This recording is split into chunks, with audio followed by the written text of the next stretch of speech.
Salam Indonesia.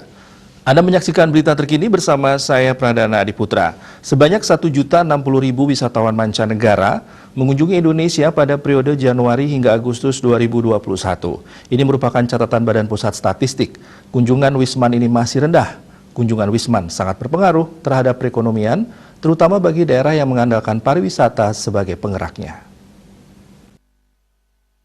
Kepala BPS Margo Yuwono dalam pernyataan secara virtual mengatakan jumlah kunjungan Wisman Januari-Agustus 2021 terdiri atas Wisman yang berkunjung dengan moda angkutan udara 79,08 ribu, laut 301,34 ribu, dan darat 681,11 ribu.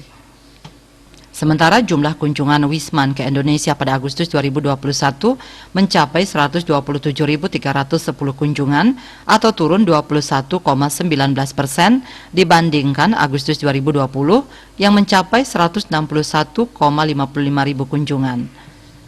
Penurunan juga terjadi sebesar 6,00% jika dibandingkan dengan jumlah kunjungan pada Juli 2021. Beberapa bandara tercatat mengalami penurunan hingga 100%, yaitu Ngurah Rai Bali, Sultan Syarif Qasim II Riau, dan Sultan Iskandar Muda Aceh.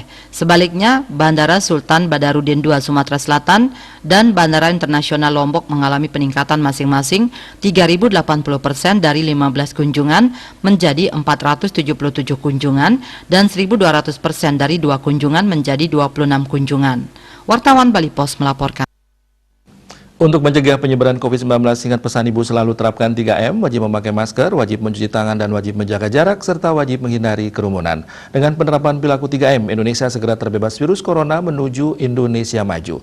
Pemirsa, update terus informasi Anda dengan subscribe dan like YouTube channel Bali TV @newsbalitv. Tetaplah bersama Bali TV. Salam Indonesia.